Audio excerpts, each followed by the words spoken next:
Bismillahirrahmanirrahim. Assalamualaikum warahmatullahi wabarakatuh.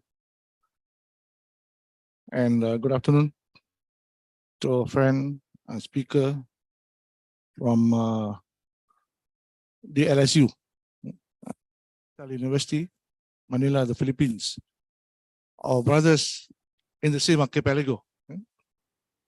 Selamat datang ke ISTEC, khususnya di Syed Muhammad Naqib Alatas Library yang kita nampak di sini.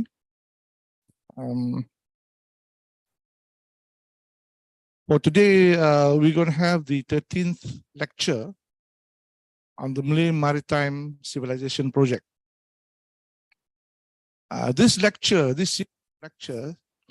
began in August of 2021.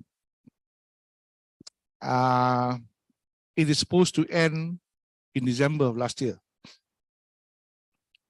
But because of several factors, we decided to stretch the series of lectures to August of this year. Theoretically, it takes meant to be a monthly lecture, but cost factors like the availability of speakers, of space, and so on. But so since 2021 until lecture 12, we have had it online because of so on. Time that we're having the Malay Maritime Civilization project lecture on site, and we're going to have 3 more lectures on site, most probably in this library, because one of which is this library contains the architecture of this library is a gem itself, and the holdings of this library is valuable, is a gold mine for any civilized person, any student who wants to do further studies in aspects on thought and civilization. Idea of convening this series of lectures on the Malay Maritime Civilization project is to define and redefine civilization and Malay civilization. What we have had over the years, there's a contestation of civilization vis-a-vis the Malays. Many in Malaysia has Malays and non-Malays at the top as well as the academic level question the corpus of Malay civilization, and assume that the Malays borrow and benefited from other parts of the world. Yes, we do. We are a multicultural place and society. The balak of civilizations, the place where the atas angin and bawah angin meet over the centuries, over the last 2,000 years or so. But the point here is that among Malay scholars and among the Malay populace over the decades, we define civilization from a continental perspective. Our idea of civilization is continental and landlocked. Civilization, consciously or subconsciously, will be based on the Great Wall of China, on the pyramids, on the monuments in Europe and other parts of the world. And therefore, where is the civilization in the Malay archipelago? So this is where people question, where are the monuments? Only recently that we find some monuments, some artifacts in the Malay archipelago. The earlier one was the Borobudur. And then over the last few years, the artifacts in the Kedah Tua. But then those are maritime in nature. So again, if we want to define Malay civilization, we have to look into air, the idea of Tanah Air. And if Ibn Khaldun says that the desert is the reservoir of Arab civilization, so the Tanah Air, the seas and the ocean, is the reservoir of Malay civilization. And we mean the land and water within the Malay archipelago. And the idea of Malay civilization collapsed when land was divorced from water in the colonial period, perhaps from the 1500s, or perhaps from the 1800s, when the Europeans came, the various Europeans came and divided peoples and cultures and societies within the Malay archipelago. So the idea here is to shift the definition and to redefine the idea of Malay civilization so that we would know and we would internalize and we would measure the idea of civilization based on the existence of the Maritime, the idea of the Tanah Air, the idea of the motherland, the homeland, not the patri or the fatherland of Europe. So it is the homeland. We're talking about the homeland, and the homeland is the Malay archipelago. We stretch that to the whole stretch of the Malay world, from Madagascar to Rapa Nui to Hawaii to New Zealand, and that is the Malay benua. The Maoris have the word, and I told Javanese have the word benua or venua, which means continent, and the continent that the Malays have conceived is not a land-based continental continent. It is 90% water. So this is how we are trying to build up from this series of lectures. So that's the underlying idea. And the other is to challenge present discourse on the Malays as seafaring people, Malays as having technology to build ocean-going ships, and I question, where are these ocean-going ships?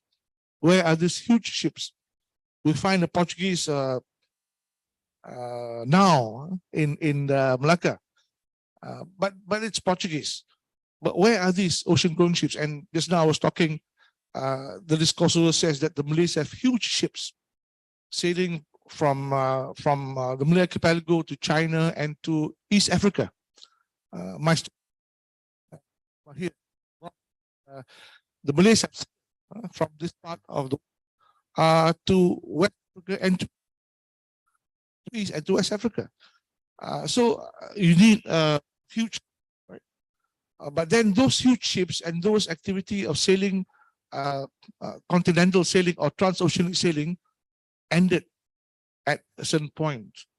So at a certain point, the huge ships were not relevant anymore to navigate.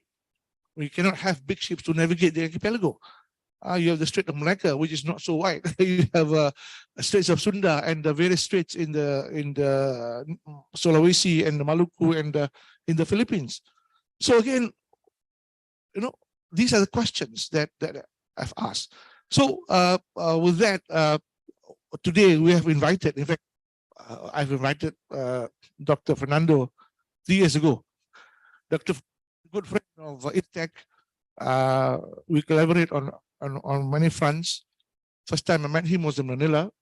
There's an oral history conference, and from there we established him a conference. Professor Ban was convening the conference in 2019, and we have a book, Colonialism in the Malay Archipelago, and the book has been received well.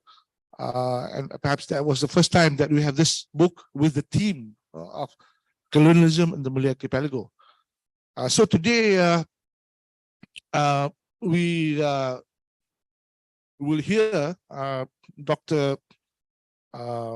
Fernando with the title Comparing Views on Filipino Malayness, a Legacy of the Malay Maritime Civilization or an Invented Identity. Dr. Fernando, I was impressed and attracted with his paper when he presented in ISTEC in 2019.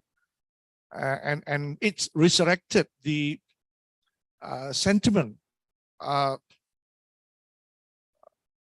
has been inherited from Rizal and earlier on the Malayness of the Philippines. I took many of his points and developed that into my column, I think 2 or 3 times, and trace the idea of Malay in the Philippines. In fact, the Philippines was the first Southeast Asian Malay archipelago nation that formed Persatuan Orang-Orang Melayu in 1928, I think.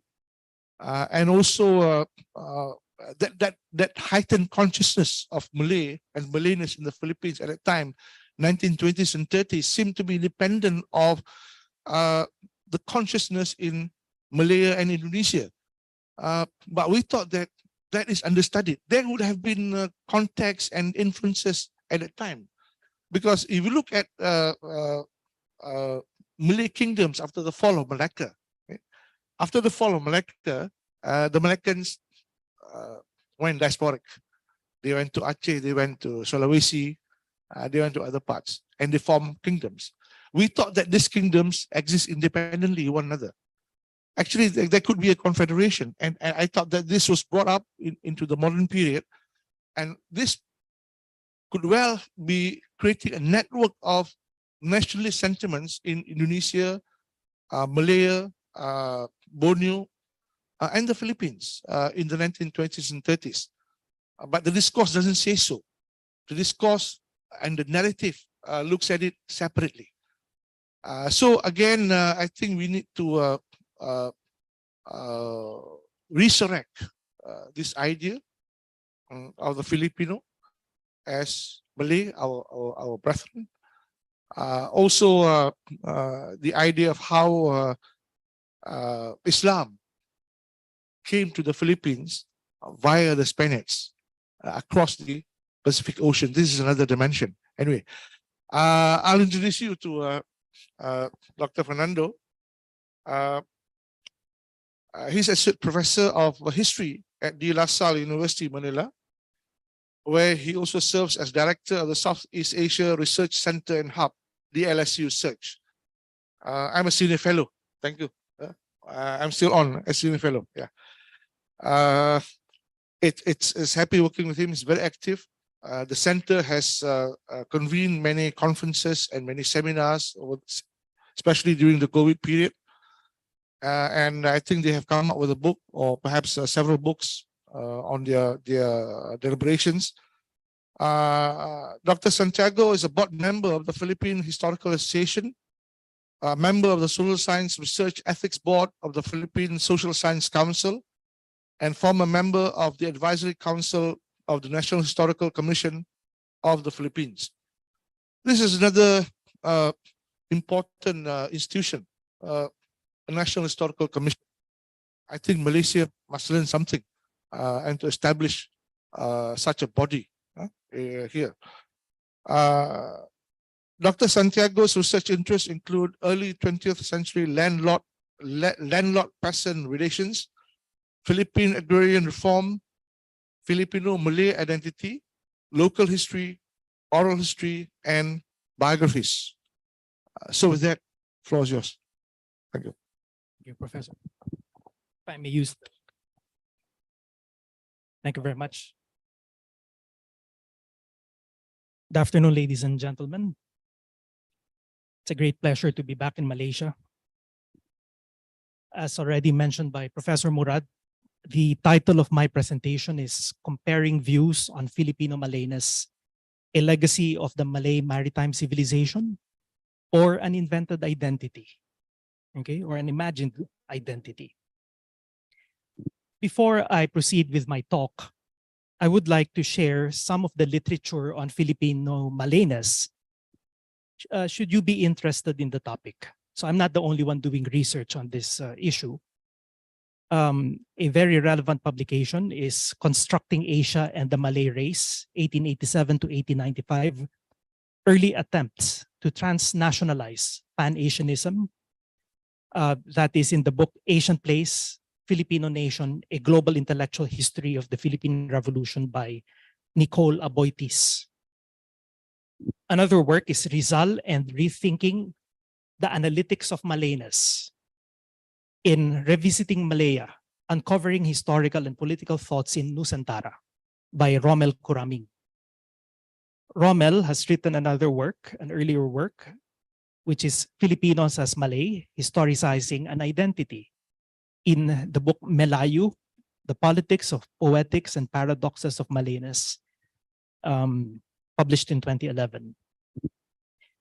John Neri has published The Revolutionary Spirit, Jose Rizal in Southeast Asia.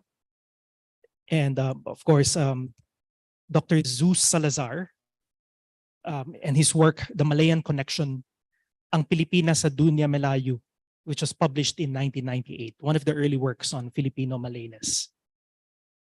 And of course, my recent, relatively recent publication, Historicizing Malayness, Historicizing Malayness, Spanish Colonialism and the Emergence of the Hispanized Malay in Colonialism in the Malay Archipelago, Civilizational Encounters, edited by Osman Bakar, Ahmad Murad Merican, and Wan Ali Wan Mamat, published by the ISTAC IIUM in 2021. And in case you don't have copies of the book yet, I would encourage you to please buy copies. It has been reviewed positively. Anyway, so again, I would be happy to send you a copy of the list that I just read to you. Okay, I can give you my email address later, should you be interested in the issue of Filipino Malayness. There are two ways to look at Filipino Malayness. One is to think of it as a result of, as a legacy rather, of the Malay Maritime Civilization. A part of it, a product of it. The other way to look at it is as an imagined identity, a status claim. You know, Filipinos just saying we're Malay, but we're not actually. And my objective today is not really to assert, okay, which of those two is the correct point of view, but hopefully to enlighten those in the audience on where Filipinos are coming from when we say that we are Malay. Civilization is a difficult concept to define. Osman Bakar observes how many Western academics have disowned the word civilization in favor of world system instead. Developed by Wallerstein, world system means a spatial temporal zone which cuts across many political and cultural units, one that represents an integral zone of activity and institutions which obey certain systemic rules, systemic rules. Professor Osman asserts his preference for the use of civilization, which is not an arbitrary and artificially created cultural unit that lacks commonalities, coherence, and underlying unity of its diverse components. On the contrary, despite its incomparable physical size and the great diversity in its constitution, a civilization displays an underlying unity that befits its treatment as a unique cultural organism. So according to Professor Osman, another way of understanding civilization is in terms of man's largest and most developed cultural entity achievable. Farish Noor describes civilization based on the writings of the historian of the 14th century, Abul Rahman ibn Khaldun, as more like a superfluous carapace which is built on top of the original utilitarian social structures and institutions of a community. As the society becomes more settled, developed, and prosperous, its people will have more time, energy, opportunities, and desire to add more and more meanings to the social practices and institutions they have built around themselves. Civilizations thus grow to become more dense, complex, and refined as more ideas, values, and beliefs are attached to these rituals and institutions of society. Now, while defining a civilization is already an arduous task, deciding which communities merit inclusion to it can be even more difficult. And with regard to the Philippines, the scholarly literature has shown that the inclusion of Filipinos in the Malay world or the Malay maritime civilization can be quite contentious. Not everyone's happy, apparently. And it indicates, as Professor Ahmad Murad Merican states, it indicates a complex marker of identity as a supra-ethnic rumpun, but which for some scholars or some sectors waters down the essence of being civilized. So, well, as a scholar, I can't say I'm happy or sad about it, but it's just a reality that it seems that Filipinos are not welcome everywhere. Okay, so anyway, my research agenda is not to assert that Filipinos are Malay. Okay, I'm not here to convince you. I'm not here to convert you in case you haven't, in case you don't agree with me. And like I said earlier, my objective, my agenda is to provide the historical context to the Filipino Malay identity, hoping that you would understand where we are coming from. Why do we say that we are Malay? And my lecture is based on history. So it's about the facts of the Filipino notion of Malayness. The lecture itself will not involve any deep philosophical issues. Okay, so, but nonetheless, we can discuss that later, should you wish. So let me first talk about the Filipinos and the Malay world. Were we part of the Malay world? The scholar who has done the most extensive research on this topic is Dr. Zeus Salazar, a prominent Filipino historian. And his objective has been to look for the links between the Philippines and the Dunya Melayu, okay, as he calls it. In his book, The Malayan Connection, he explains that the Filipinos were part of the Malay, worldview, since Malay was actually the lingua franca in the Philippines up to 1663. So he says that the Malay was an early language of inscriptions in archipelagic Southeast Asia. So if we are to think that words are the tools for thought and that words that we speak represent the concepts that we have, then since we shared the vocabulary, okay, and some of us spoke Malay fluently in pre-colonial times, then many Filipinos were actually part of your world too, at least in our minds. In his book, you will find many Malay loan words in Filipino. Okay, so just this is in the article, the chapter published in the book. And some examples are Tengahari, which we say tanghali. We say salita, okay, for words or to talk, probably from the Malay word serita, or story or speech. Our word balita from the Malay berita or berita. Dalita, which means pain and sorrow, from the Malay derita. Okay, and many other examples like arus for current, basa for wet, batu for stone, bendara for flag, berani for hero. Okay, well, laban and lawan mean the same. Kebangsaan, okay, we say kabansaan, and so much more. We share a lot of vocabulary. Now, when the Spanish explorer Ferdinand Magellan arrived in the Philippines in 1521, he brought with him a slave from Malacca named Enrique de Malacca. And it was Enrique who served as the interpreter between the pre-colonial Filipinos and the Spaniards. Now, the use of Malay as the international language in the Philippines back then is evidence of Filipinos' involvement in the Dunya Melayu, for Enrique was able to communicate with the local chiefs.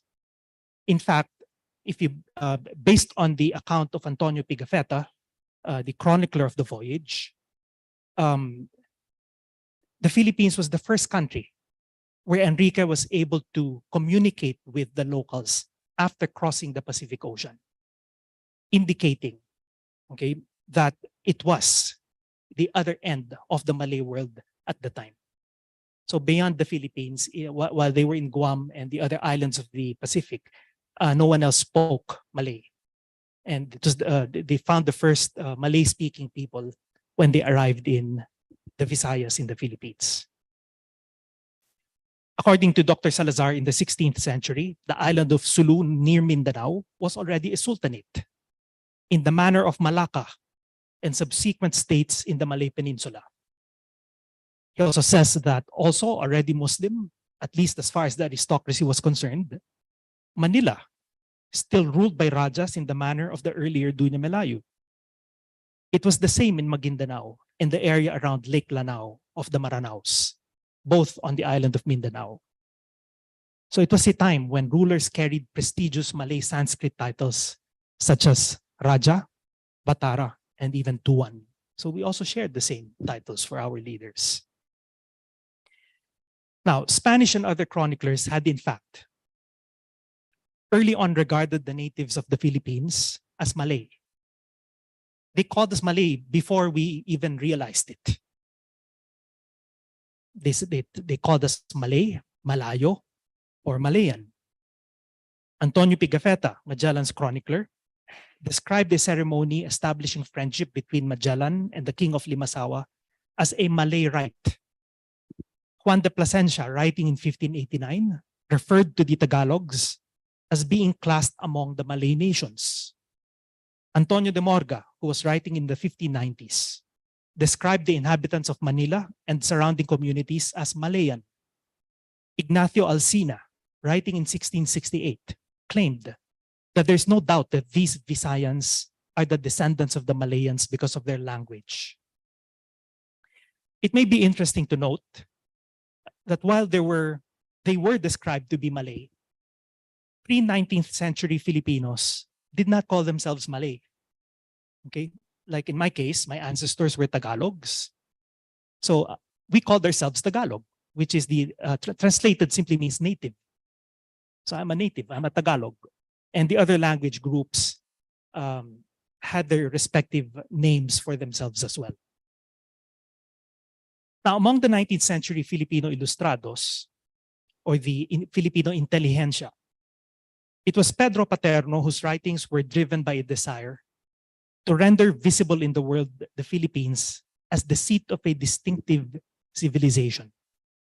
So in the 1880s, Filipino scholars were trying to discover, they had a strong hunch, that there was a civilization in maritime Southeast Asia. Okay? And in his work, Antigua Civilisation Tagalog, published in 1887, Paterno divided the progress of Philippine history into three epochs. The era of the Aborigines, the era of Tagalog civilization, and the last one was Catholic civilization. According to him, the second era, which is the Civilisation Tagala, he said it began with the arrival of the Malays. Okay, so in recognition of Malay civilization coming from the region, and then followed by the Chinese, the Japanese, and of course Muslims. But it was later succeeded by Catholic civilization with the introduction of Christianity. The intelligentsia of the 19th century Philippines eventually came to recognize two elements that joined us with the Malay world. We were connected through race. We saw ourselves as being like you. We also found the connection through culture. And among those who were convinced was Jose Rizal. He was convinced that his people were part of the 6 million oppressed Malays. Okay, and he himself called himself a Tagalog Malay. Okay, so he began appropriating the term Malay for the Filipinos.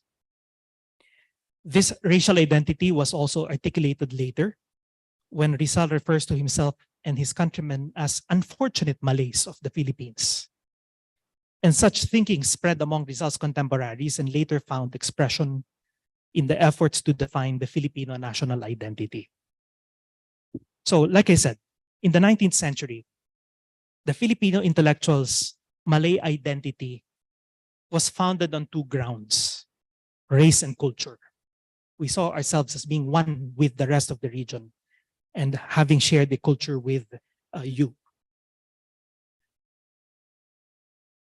So,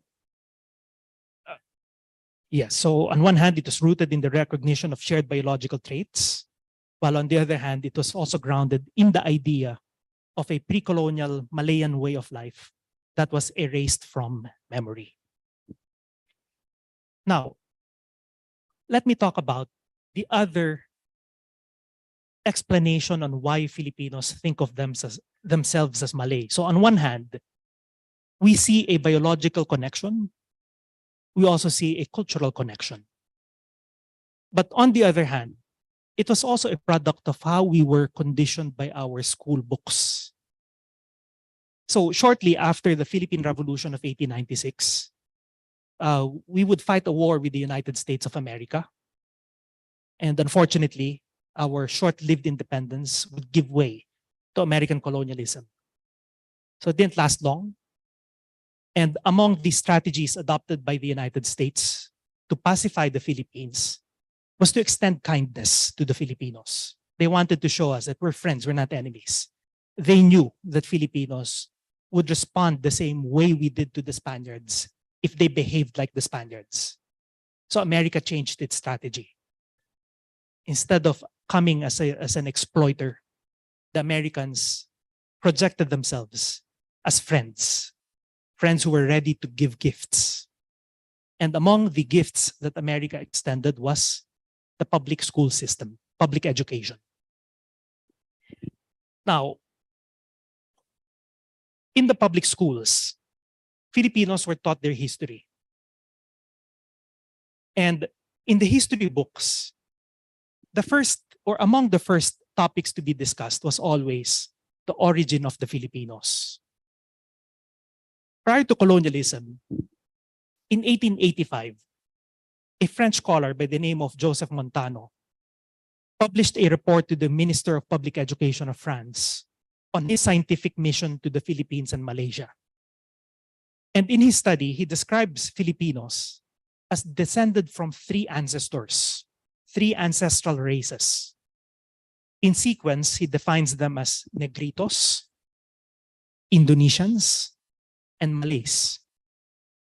He also reports that the descendants of the original groups could be found in concentric circles in the Philippine Islands. So in his words, the Negritos were pushed to the interior by the Indonesians. And when the Malays arrived, the Indonesians were also pushed inland, yet further inland. So today we call this the inland push theory. So the communities, in the middle of the islands, the ones furthest from the coastlines, were the ones who arrived earlier and who were pushed in, by later arrivals. So first the Negritos, then the Indonesians, then the Malays. And according to Montano, the lowland Filipinos are actually the Malays. So there was a distinction between Negritos, Indonesians, and Malays. And he said the majority of the lowlanders, the ones by the coastlines, the ones living along the rivers, they're Malays. That was 1885. It was not until 1905 that the theories on the origin of the Filipinos became part of the Philippine textbooks. And an early writer of Philippine history was David Barrows, an American. I think he was affiliated with the University of California, Berkeley. And in my most recent research, it seems that there's an anti-colonial, a decolonial movement against David Barrows going on in Berkeley right now. Anyway, David Barrows would describe Filipinos as belonging to the Malay race. Okay? He doesn't make any distinctions between Malays and Indonesians, unlike Montano. He just says Filipinos belong to the Malay race. So he described them as light brown color with a light yellowish undertone in some parts of the skin, with straight black hair, dark brown eyes, and though they are small in stature, they are finely formed, muscular, and active. The physical type is nearly the same all throughout Malaysia, referring to the Malay archipelago. But the different peoples making up the race differ markedly from one another in culture. They are divided also by differences in religion. So there are many tribes who are pagan. On Bali and Lombok, little islands of South Java, the people are still Brahmin, like many inhabitants of India. In other parts of Malaysia, they are Muslims, while in the Philippines, they are mostly Christians. So this was 1905. And then he would classify the Malays into different varieties, different types. The first one he called the wild Malayan tribes, okay, the wild Malays. And these were the people in the interior of the Malay Peninsula and islands such as Sumatra, Borneo, and Celebes, okay, where wild Malayan tribes had little contact, and thus many of them were called Orang Benwa, or men of the country. Some were savages, even cannibals and headhunters, like the Dayaks of Borneo. He said that in the Philippines, we find that what is probably the same class of wild people living in the mountains. So the people, the indigenous peoples of the mountains of the Philippines, he said, were also Malay, but they were classified as wild Malays.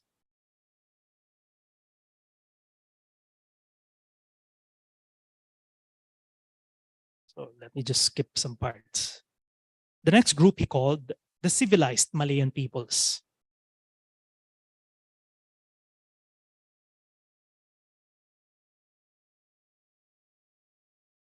They were the last to arrive.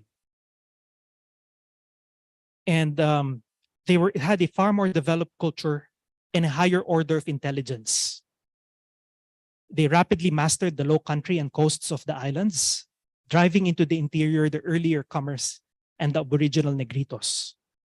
These later arrivals, though all of one stock, differed considerably and spoke different dialects belonging to one language family. They were the ancestors of the present civilized Filipino people. So as you will see, in the school book, okay, in the history books in the Philippines, we were being told that our ancestors were Malays. And that was implanted early into young people. Another scholar by the name of Leandro Fernandez published a history of the Philippines in 1919. Just like Montano, he described three distinct types of Filipinos: the Aitas, or the Negritos, the Indonesians. He said they arrived in several waves by land and by boat. He said that they were tall and slender with long, sharp faces and high-bridged noses. Their eyes are set close together. Their hair is long and wavy. Their skin color isn't uniform. Some are dark, others are light-skinned. And he would also describe later waves that were Indonesians mixed with, as he describes them, Mongols.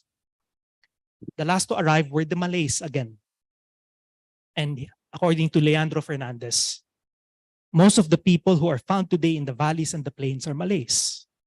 They came in three waves. So if Barrow said there were two, the primitive or the wild and the civilized, Leandro Fernandez said there were three: the primitive, the semi-civilized, and the civilized. So the primitive were more advanced than the Aitas. They engaged in agriculture, while the civilized Malays had better weapons such as the kris. They had better clothes. They had weights and measures. They were very intelligent and industrious. Okay, and he said that the civilized Malays are the ancestors of the Muslims and Christian Filipinos. They went from Java to Borneo, then from Borneo to the Philippines. Now, this explanation indicates a theory on the origin of the Filipinos that would become very popular for almost half a century. It is called Bayer's wave migration theory, which was the work of Henry Otley Bayer, the founder of the anthropology department of the University of the Philippines, which he headed for 40 years. Bayer, when he arrived as an anthropologist, started by looking at his students. And he noticed that his students, they didn't all look the same. It seemed that they came from different, genetic backgrounds. So he started with the hypothesis that Filipinos are the end result of the genetic commingling of different racial types. Okay? And he set about doing research to discover who were these different ancestors of the Filipinos. Eventually, it would boil down to three, just like Montano had said: the Negritos, the Indonesians, and the Malays, as was also adopted by Fernandez. But if to give you the complete list, he would mention the prehistoric Don man, or probably the Java man or the Peking man, the Aboriginal groups such as the Negritos who arrived via land bridges, the seafaring Indonesians who were classified into two types: Indonesian A's and Indonesian B's, okay, who had different physical features. And then he would also mention that there were two types of Malays who arrived at different waves: the Northern Malays and the Southern Malays. And they were seafaring people. So since Bayer's wave migration theory, also known as the land bridge theory, because it theorized that the earliest Filipino ancestors walked to the islands through land bridges, it was so popular that it was part of all children's textbooks, from the most basic history to the most advanced history courses on the origin of the Filipinos. This would reflect in other works, such as Philippine History, published in 1940 by Eufronio Alip, where he adopts the other waves, such as the 10 Bornean Datus who settled in the Visayas and Mindanao. 3 waves, okay, of Malays who went to the mountains. The second wave who became Christians, and the third one, the Filipino Muslims. He adds to his list men from Champa, okay, the Chams, and then the Chinese and the Japanese and the Europeans. But what changed with Alip's description of the Filipinos' origins is, instead of describing the exclusivity of the different communities, he says that all of these different groups mixed together and became Filipinos. Okay, so it's not like the earlier descriptions where I would be Malay, a Tagalog Malay. By the time of Alip in 1940, they were saying, I have Indonesian blood too. I probably have Negrito too. I probably have Chinese. I probably have Japanese. So it somehow included the idea of being multiracial. Okay, Filipinos as being a mix of something. It would be the same with later books such as Gregorio Zaides, The Pageant of History, published in 1979. So again, relying on the wave migration theory, he would include all of the supposed waves, and then emphasize the mixing brought about, okay, by the different groups marrying into each other, into each other's communities, and thus emphasizing less the Malay dominance of Philippine society. So basically, what I'm describing is a transition from a heavily Malay identity into one that was gradually distancing, okay, from a Malayan ancestry, to the point that by 1990, Teodoro Agoncillo, in his History of the Filipino People, challenged the whole theory of Bayer. You know, he doesn't even discuss it anymore, because Bayer's wave migration theory by 1990 had been debunked. Okay, it had been turned over. First, I think he was Austrian, Dr. Fritzof Voss, conducted a study of the Earth's crust, using sonar, he was able to map, what was there under the sea. And Filipinos were very curious to find where the land bridges were, supposedly where our ancestors walked, to get to the islands. And it turned out that there were no land bridges. Advances in the field of anthropology also made younger anthropologists question his methods. Bayer's presumption that culture is static. If I'm wearing a Malaysian shirt, as I'm wearing a batik now, Malay batik, does it mean I'm Malaysian? We borrow, we copy, we adopt, we adapt. So it doesn't mean that if I'm wearing a Japanese watch, I'm Japanese. If I have a Chinese phone, I'm Chinese. So the possessions of the communities discovered by Bayer had their technology indicated is an Indonesian ancestry. Would not have necessarily meant that they were Indonesians, but simply that they could have copied from the Indonesians. And the same with the Malays. So many questions were raised, and another Filipino anthropologist by the name of Felipe Landa Jocano came up with his own view on the origin of the Filipinos. He would say that, well, the earliest Homo sapien, the oldest Homo sapien in the region was found in the Philippines. The Tabon man. So how could Filipinos have been descended from other people when the oldest evidence of human existence in the region, modern human existence in the region, is in the Philippines? So the Philippines could have been populated earlier. But Jocano's main argument is that the people of the region should stand co-equal. Because one of the implications of the earlier theories is that the Filipinos are the most primitive in the region, since there was already an Indonesian culture, and then there was already a Malayan or Malaysian culture before there was a Filipino culture.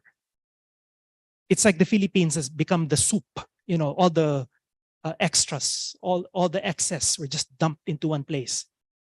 And they became Filipinos. So that was basically the argument that made the earlier theories on the origin of Filipinos less appealing.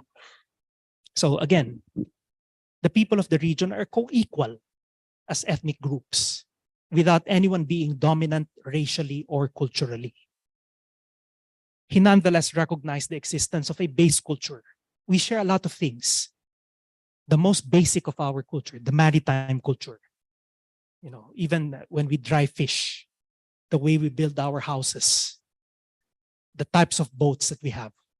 So aside from the concepts that I discussed earlier, there's a lot of physical evidence of sharing a base culture across the Malay archipelago. But while we do share a lot of similarities, we also have differences. And the reason for the differences is that we reacted differently to our respective environments. So our environments dictated that we adapt, in order to survive. So basically, Jocano's idea is that the people of Southeast Asia are the same population. So it's not about Indonesians and Malaysians and Filipinos. We're one people. And we are the end result of evolution, as well as the mixing together of migrating peoples. So basically, the idea is we adapted to our respective environments, and then we traveled and shared our cultures, adopted ways from each other. So he also emphasizes that the categories Malay, Indonesian, and Filipino, these are Western categories imposed on us. Now, at present, the theory that Filipinos are descended from the Negritos, Indones, and the Malay is not anymore taught in schools. For the prominent theory on the origin of Filipinos now, as well as the region in the, as far as Filipinos are concerned, is Peter Bellwood's Austronesian theory, also known as the out of Taiwan theory, which basically describes the Austronesian people's movement from Taiwan to Luzon, down towards the Visayas, Palawan, and Mindanao, to Borneo, then to Indonesia, and then back to the mainland through Malaysia, with, I think, another simultaneous movement coming from the other side. Austronesian refers to the language spoken by these people, and Wilhelm Solheim has proposed an alternative term to refer to them. So since Austronesian refers to the language, then for Solheim, it is more appropriate to call the people the Nusatao, okay?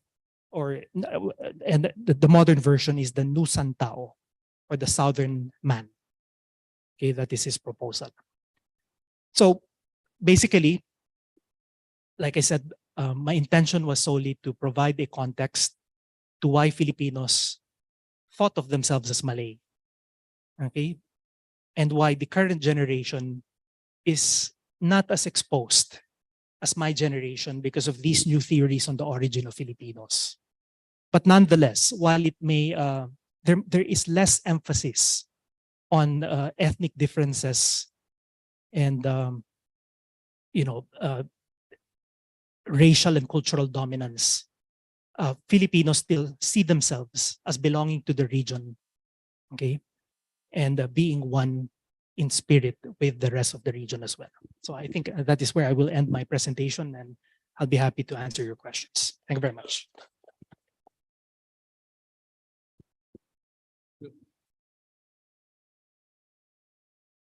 Thank you, Dr. Santiago. Yeah, no problem. That was an important insight into the intricacies and complexities of an identity based on the broad survey over the centuries of the identity of the Filipino, the cultural and geographical environment. What we know is that when you talk about a civilization, we're talking about a collective memory, collective history, and collective geographies in the plural, collective geographies. And truly, when you mention a land bridge, or actually landmass out of Sunda, indicates a landmass in what we call South Asia. South Asia is a recent term, an American term, post-World War II, to create jobs for Americans to study the region. There are many things that we can learn, and many things that we can sort of interpret with regard to discovering features of civilization and the consciousness of the people, and also the consciousness of others. You're talking about the Spaniards and the various theories. Out of Taiwan is one of them, and out of Sunda is another. Earlier on, it was out of Yunnan, which is now debunked, Heinz Gurdon. So it's competing. I'm looking at the one Saleh, out of Taiwan and out of Sunda. Also, it's two things before I invite questions and comments. In some colonial works, referring to the 17th, 18th centuries, there's this description of Manila men, which I found in colonial records, saying that these Manila men have sailed from Manila, basically from the archipelago, to Penang and to Kedah and to the peninsula. So that's one. We're talking about transcending present boundaries. The other, since we have many Minangkabau descendants here, some Minangkabau NGOs, the people of the Philippines, the archipelago, Filipino archipelago, Borneo, are descendants of the Minangkabaos. This is another thing. You see, this is a myth that we should debunk. I mean, I'm because the Minangkabau is only in Negeri Sembilan. Even in Negeri Sembilan, not everybody is Minangkabau or is from Minangkabau. There are many Bugis there, and they also practice Adapate. So not everyone who practice Adapate in Negeri Sembilan are Minangkabau origins. That's one. Second is that, and we got to also change the perception of those Minangkabaus in Sumatra. They think that only Negeri Sembilan is adapting Minangkabau. No, everywhere in the Malay archipelago. They are in Kedah, they are in Patani, they are in Borneo, they are in Brunei. They are the aristocracy in Brunei. 80% of the civil servants and the aristocrats in Brunei are Minangkabau origin. Datuk. And then the Minangkabau is also part of the Manila Sultanate, and they are part of the people in Mindanao. So the Minangkabaus are, in a way, subtle colonizers of the Malay archipelago.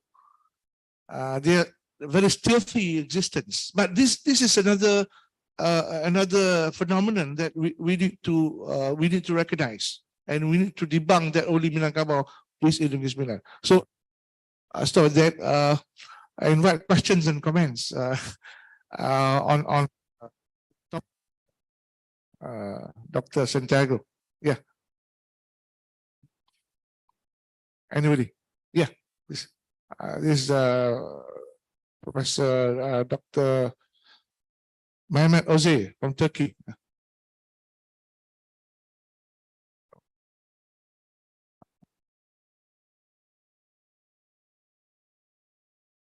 Questions? Don't mind. The first one is about local sources. You have not touched this issue. You refer always this French and the Spanish and the Filipino historians or thinkers, theories. What about the local sources like Hikayat? Do you have any origins about the Filipino peoples, etc.? Number two is the Indonesian concept, and Indonesian concept was developed by a German scholar, I guess the anthropologist or geographist in 1880s. But the theories you mentioned that they refer to three stages, I say indigenous and Indonesian and the Malay. So what they mean by this Indonesian? Indonesian is a very modern concept. Number three is the Mongolian. You just once referred to Mongolian as a part of the cultural or biological sources of Filipino people. We know that the 13th century Kublai, Mongolian ruler, coming down to Java Island. Anyone from Mongolia through China came to and settled, and it contributed to the development of culture or civilization in Filipino islands. Number four is, what about the contemporary nation-state historiography? What they accept? They have any new argument and narration, or just does not touch this issue, just left to academia? Thank you. Thank you very much for those questions. So I hope I can remember all of them. The first one has to do with the local sources. Unfortunately, we do not have the equivalent of the Hikayat. So we don't have any. If we did, it's part of, well, let's just say a victim of epistemic violence through colonialism. We have lost touch. Okay, so in many ways, our pre-colonial thought world has been erased. And of course, I mean, I'm a Catholic, but definitely the introduction of Christianity played a role in that phenomenon. Now, as to the origin of Filipinos coming from a locally sourced primary historical document, in Antonio de Morga's Sucesos de las Islas Filipinas, which was published in the early 1600s, he interviewed some people in Manila, and they said that the Filipinos came from Sumatra. So Antonio de Morga actually recorded that claim that Filipinos came from Sumatra. Jose Rizal, about 250 years later, would investigate the issue. And basically, he was also relying on logic. He compared Tagalog with the language of Sumatra, with Malay. And through the research of the Humboldt brothers, Wilhelm and Alexander Humboldt. And what the Humboldt brothers concluded was that Tagalog is far more complex. So for Rizal, if the Tagalogs are the descendants of the Sumatrans, then the Sumatran language would be far more complex than Tagalog.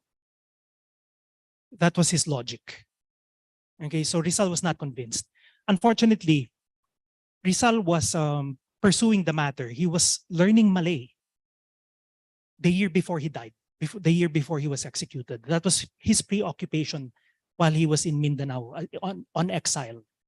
He was learning, aside from, he already spoke Spanish, Filipino, French, English, but he was learning Visayan and Malay so that he could make comparisons of the language.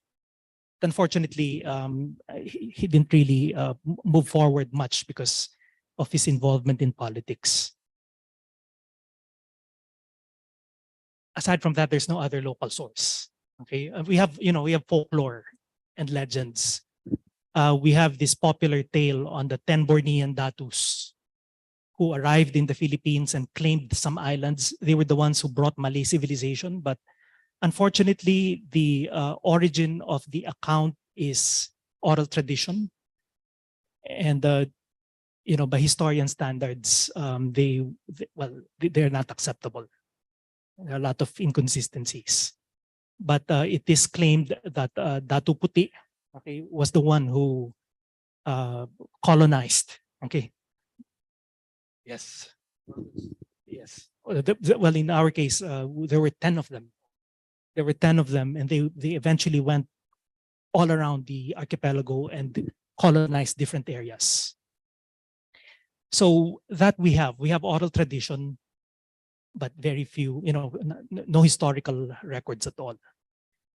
Now, I hope I addressed the first question sufficiently. The second question, I'm sorry, I don't remember. I think that was the third. Okay. Was that the second or the third question? Second. Okay. Yes. There are no historical records of that, but we do know that the oldest Chinese community outside of China was in Manila.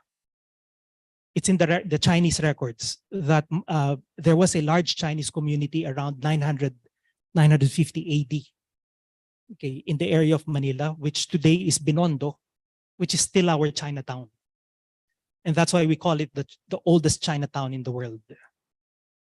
Now, the Tagalogs, my people, when the Spaniards arrived in Manila, they found that the Tagalogs, unlike the others, already had family names.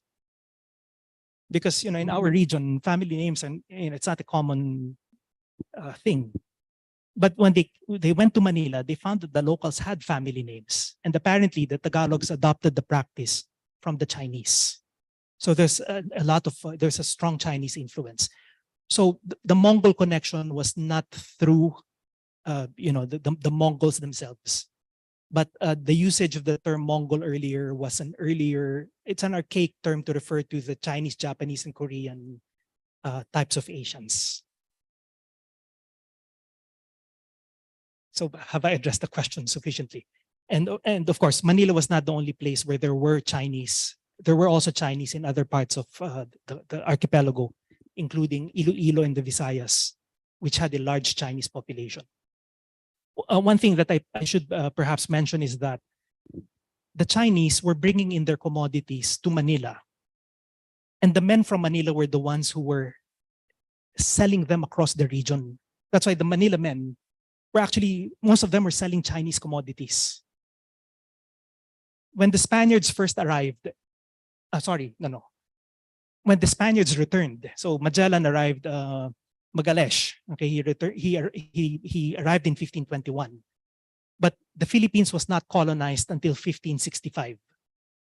And in the 1560s, when the conquistador Legazpi arrived, he noticed that there were a lot of Chinese products, particularly the porcelain and the silk. And he said, where do these come from? The local said, well, the Chinese bring them. And then he said, where are they? The local said, they were just here. You didn't see them. Apparently, anyone selling Chinese goods were called Chinese. They were not ethnically Chinese. They were Tagalogs, but since they were selling Chinese commodities, they were referred to as Chinese as well. Okay, so that was one of the ways by which Chinese products were distributed across the region, okay, through the Filipinos. So that's why there's a strong Chinese influence, okay, on the Philippines. The next question.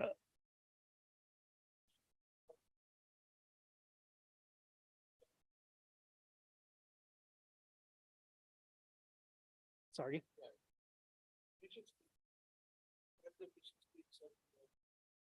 Yes. Well, our politicians do not intervene. Let's put it that way. So it's mainly the work of historians. The last time that politics was involved in the project of historical writing was during the time of President Ferdinand Marcos, the father of the current president, when he sponsored a project that is called the Tadhana Project. Tadhana, okay, the Filipino word Tadhana is translated to destiny. And the bottom line of that project was that it was supposed to justify the declaration of martial law and the presidency of President Marcos. Yes, so there was a political agenda involved. But the historians who worked on that project were, you know, they were the best of the best. So as far as the research was concerned, it was okay. But, you know, except that it had this political agenda. Ever since, the state has not meddled much into the content. In fact, it's the public sector that has even pointed out certain problems with the textbooks. It's the public that tells the state, you have to revise the textbooks. Because, you know, some of the details are not anymore updated. Some of the details are inaccurate.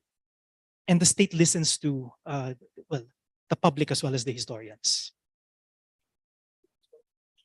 Yes, of course. The National Historical Commission is, of course, always the first to be consulted. And if they deem that there is a need for them to intervene, then they provide the venue, at least for the discussion of the issue. Like the first mass in the Philippines. Yeah, like where was it? The first Christian mass in the Philippines, where did it happen? So it's a very contentious issue.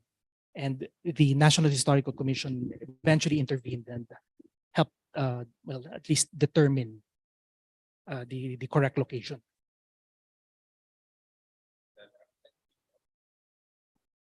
There are actually 5. Yes, maybe you don't have 2 yet. There's an abridged version. Yes, and there's an anthropological volume. It's more about the origins of the islands and the flora and the fauna. But as far as the main study is concerned, you're correct. There are 3.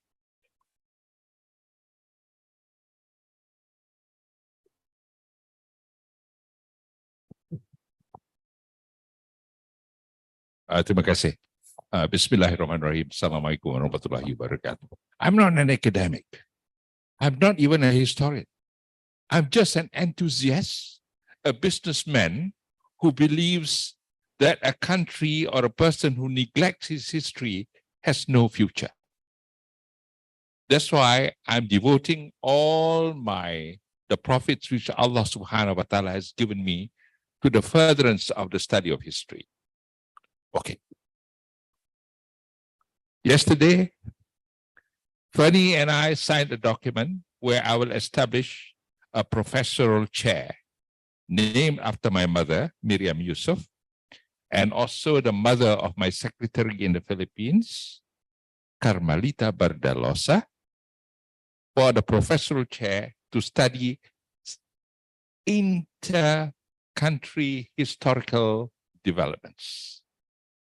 And this has been signed, and we're going to launch this and begin with it, inshallah, this coming August. Next month. I hope that through the creation of this chair, that's why here I have all my team here from the various organizations that I'm involved in, Lembaga Peradaban Melayu, Akademi Pengajian Melayu, Melayu Polynesia Society, Persatuan Cendekiawan Minangkabau, mana lagi? Banyak lagi lah. Because I believe that if we were to leave it, with due respect to the academics and the universities, they will take up maybe a little bit of a selfish and narrow view. It is up to people like me who want to understand what really happened. A very open-minded approach. And that's why I've created this chair, and this chair, inshallah, will expand. With the Academy Pengajian Melayu, inshallah, we are going to launch the Pusat Jose Rizal. Now, all my books that I have on the Philippines, at the number about 600 of them, will be donated to this center at the University of Malaya, Academy Pengajian Melayu, so that we all can read the books. That's why I mentioned about Tadana, because my secretary, Susana Bardalosa, whose mother is, of course, honored in this professorial chair I've created, she was actually working in the Bureau of National and Foreign Information under President Marcos, the father, the old Marcos. And and Susan, of course, knows I love history. So every time they have a book, she leave a set for me. So I have my God, I have quite a complete set. And some of those books are very, very controversial, but I kept them.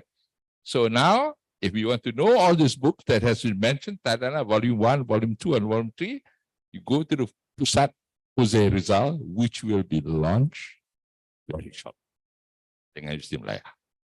Sebab saya ni kan, the trouble is, the Malay civilization is a dynamic civilization. It is archipelagic and always expanding, but it needs to be studied in whatever form, because you guys are the expert. I'm just an enthusiast. Yeah. So, but it needs to be studied in greater detail. So I think that this little contribution of mine will plant the seed of interest and passion in this. Under the Persatuan Cendekiawan Minangkabau, of which I'm the national president, we're going to have a very big international convention of the Minangkabaus here in Malaysia, inshallah, next year. There'll be a few thousand people coming for this convention. And the Malaysian government seems to be very supportive of this project. And I'm very grateful to my good friend here, Sam, for suggesting the idea, because I'm a Minangkabau.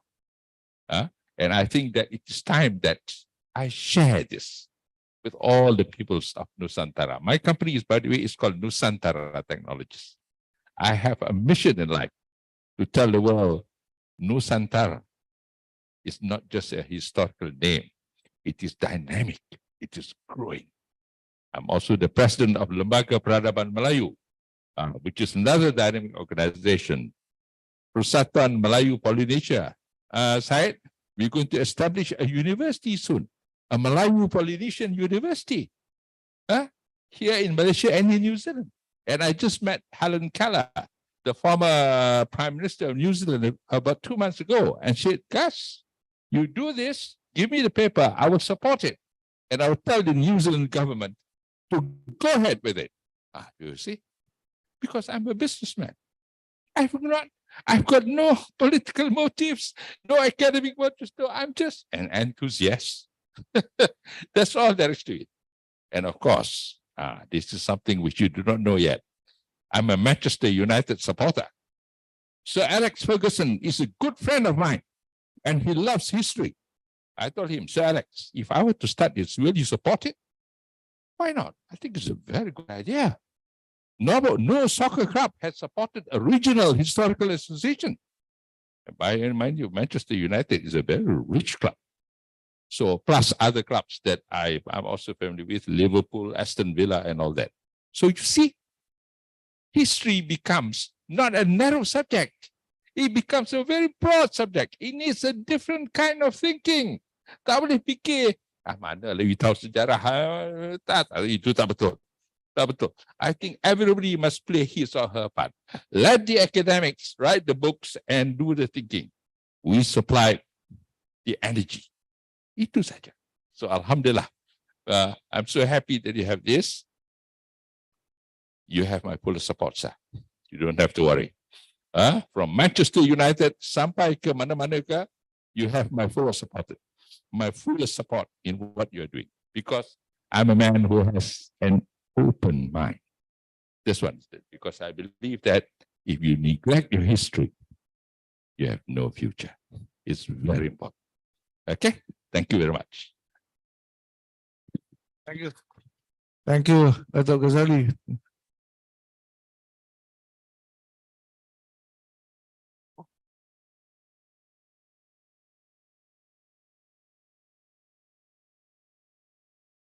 Also, Tanya, for the chair. I mean, we've been deliberating about it for years. Also, with some of friends here, and thank you for bringing in the delegation, the Minangkabau delegation to ISTEC. I also hope that that initiative of establishing the Malay Politician Chair would also benefit ISTEC, and ISTEC is willing to contribute in many ways to complement the other centers in the study of Malay civilization. We have a course here on the Islam in Malay Twin Civilization, which is taught at postgraduate level.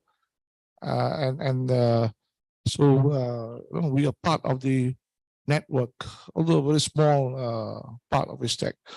And we must remember that Malay civilization is part of Islamic thought and civilization. So again, it is integral. It's not separate from it. Okay.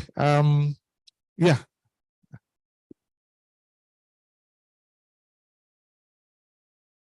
Quite some time ago, I read in the newspaper, New Straits Times, there was this lost tribe by the name called Tasade, in Mindanao, southern Mindanao.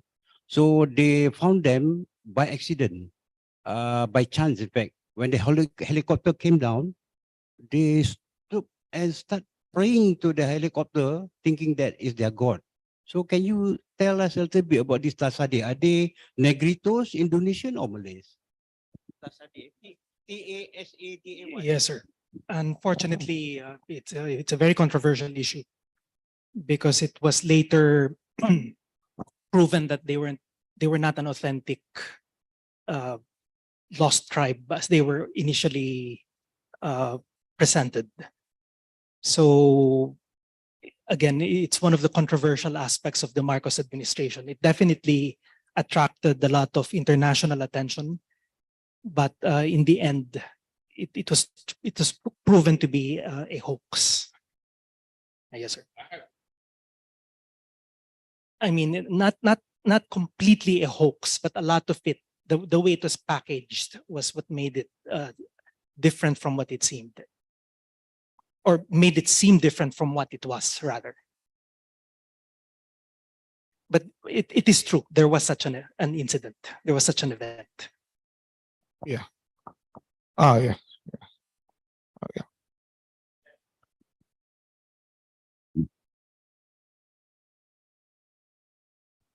Thank you, Mr. Chairman. I'm very happy that you are coming here. You are head of the research, Southeast Asian Research Center, which has been ambition to be able to play a very dominant role in our common history and heritage.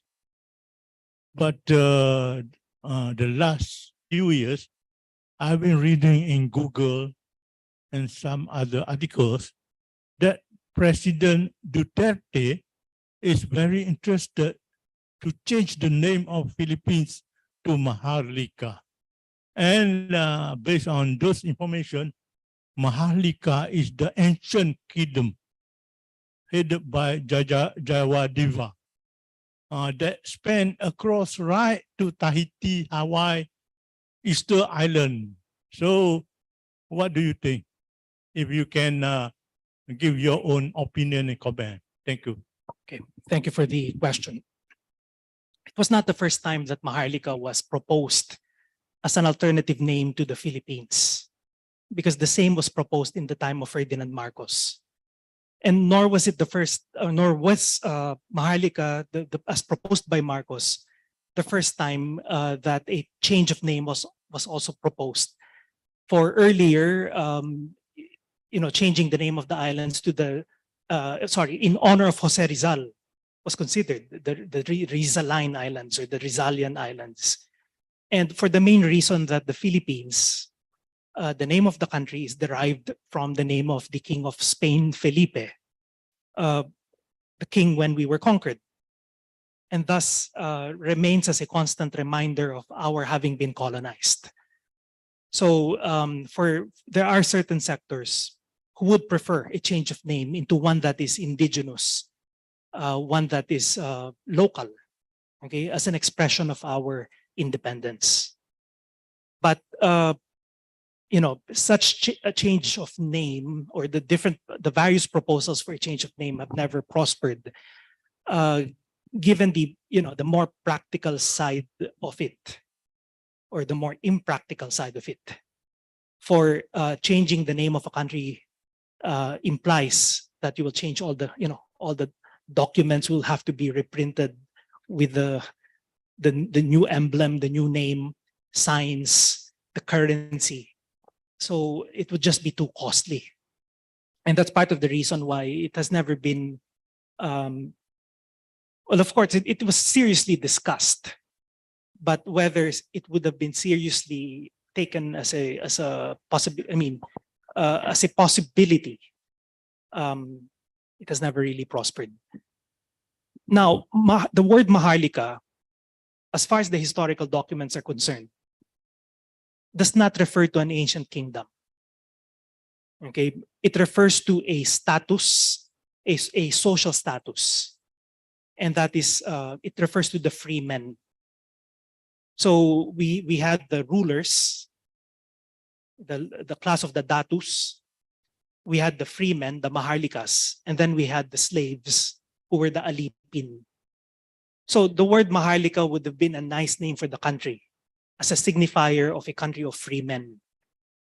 Okay, but as far as the documents are concerned, there's no evidence that it was ever used as the name of a kingdom that extended all the way to the Polynesian islands. Rosemont?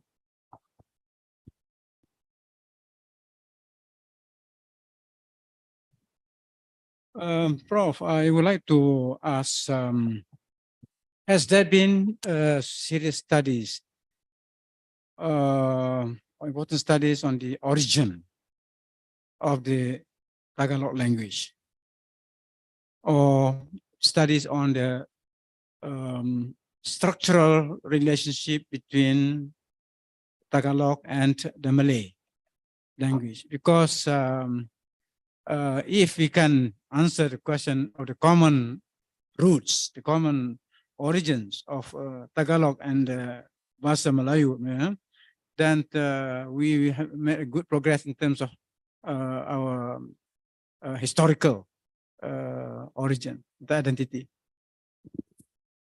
Thank you for that question, sir. Yes, I'm not a linguist, so I'm not an expert on the subject matter, but I am aware that there have been such serious studies. Well, the main, at least the prominent school of thought is that Tagalog is an Austronesian language, and whatever relationship it has with Malay would be for its being in the same family tree. So, but I'm sure there are linguists who have done more serious work. I mean, who have done serious work on this topic and who can answer the question much better.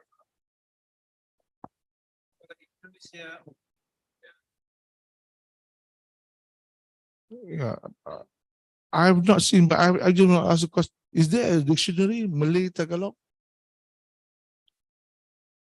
Is there a dictionary that has been published on a list, perhaps Malay Tagalog dictionary?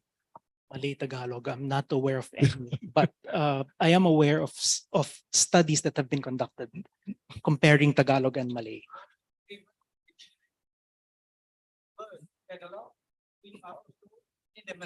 Yeah, yeah. Yeah. But I think there are studies made, but yeah. Yes. Yeah. Yeah. I think the chair and maybe Stack, well, because early on, I think when after the conference, we had this idea of translating the Morgas book. I was trying to get the copyright from various sources, but suddenly the potential translator was quiet. So, you know, but these are the things, the potential areas for study. I think the dictionary or word list is important. We can connect, and then there are many potentials among the different languages or different dialects in the Malay archipelago. Actually, we don't have that. Iban Malay ada. Yeah. Yeah, yeah, yeah, yeah, yeah, yeah.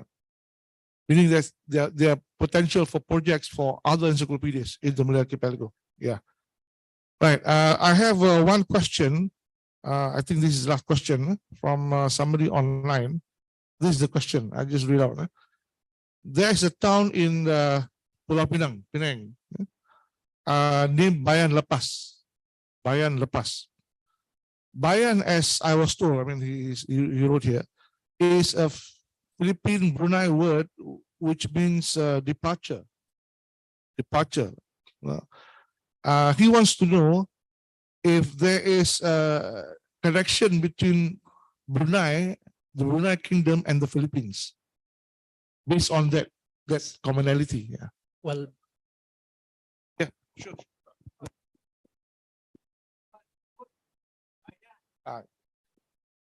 Yeah. Also a bird. Yeah. Yeah. Bayan. Bayan. bayan. Yeah. Because in the Philippines, in Filipino, the word bayan means your town, your country. Ang bayan ko, my home, my country. So, so it's a nationalistic song, but not the national anthem of the Philippines. Yes. So Lepas. Lapas. Lepas. Lepas. Well, Is it a Tagalog word? It's Spanish. It's Spanish. Lepas. Yes. So it's not Tagalog. What does it mean? Paz is peace. Oh, okay. Different. Yes. Because the different. question is to link, because there is a Brunei community in the Bayan Lepas, Pulau Pinang. I see. So he's trying to link the word Bayan Lepas to the Philippines.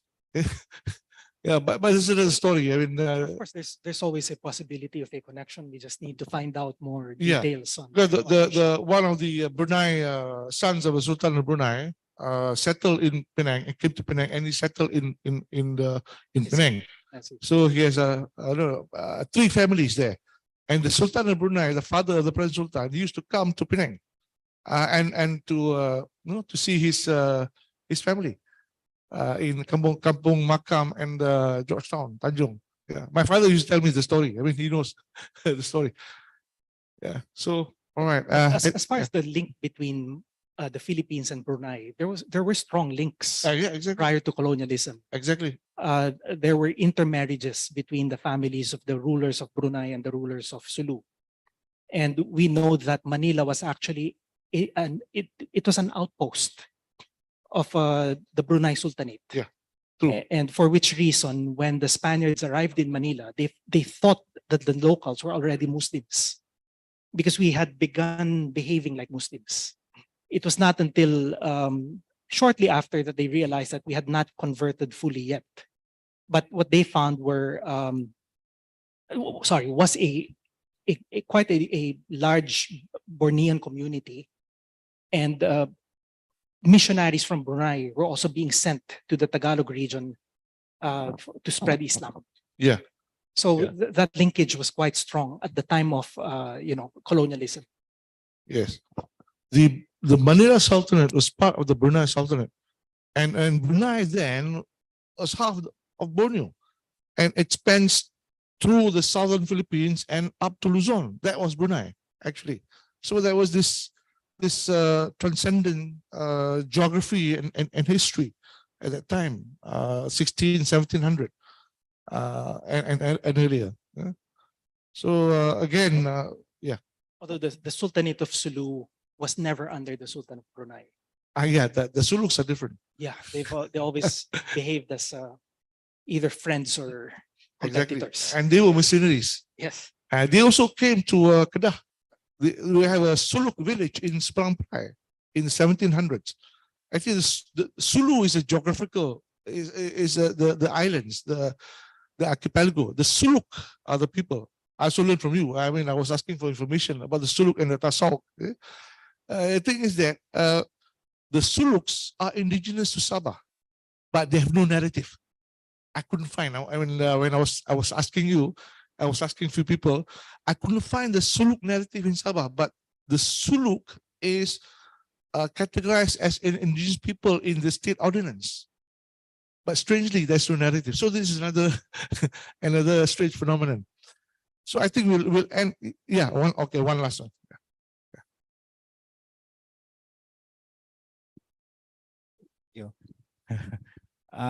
Currently, I'm working in the area of higher order thinking. My organization called Center for Teaching, Thinking, and Innovation.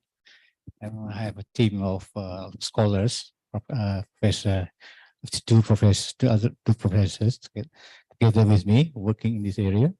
I'm giving pedagogical knowledge to teachers and lecturers so that they can develop higher order thinking. So my question is, because I'm obsessed with work of higher order thinking, is there any findings or research done with the migration of people from Indonesia and Malaysia or China, whatever? Do you study on the any changes in the belief and value system of the people in Philippines before and after the migration occurs? Well, Because the reason why I'm asking is Datuk Ghazali is very much obsessed with helping to get together the various people working in these several areas on the Malayu issues. I'm looking into perhaps besides talking about civilization, different perspective on civilization, and I'm looking into could we together work also in the area of improving the thinking or imparting the thinking culture among the Malay archipelago. I think this is not being focused. What I have noticed for the past 46 years involving in education. So I'm looking into, is that possible? Maybe we can work, trying to work through this seriously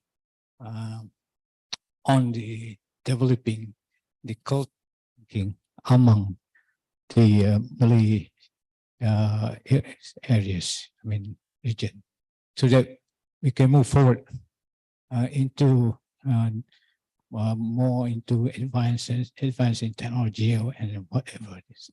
Thank you. Based on history, we work out from history. How could we work on from there? Thank you.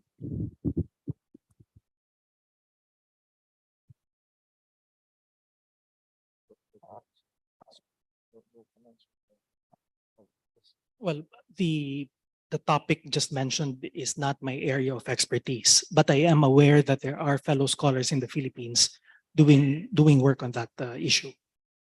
So, and I would be happy to link you up with them later on. I have your contact details. So, yeah. Thank you. We thank Dr. Fernando Santiago for useful insights into the intricacies of history, so that we can move forward. There are many potential areas, collaboration that institutes in Malaysia, NISTEC, and your university can do. Also, we thank Dr. Ghazali for his philanthropic posture, and we'll adjourn the session. Before we adjourn, I think there's some token. Yeah.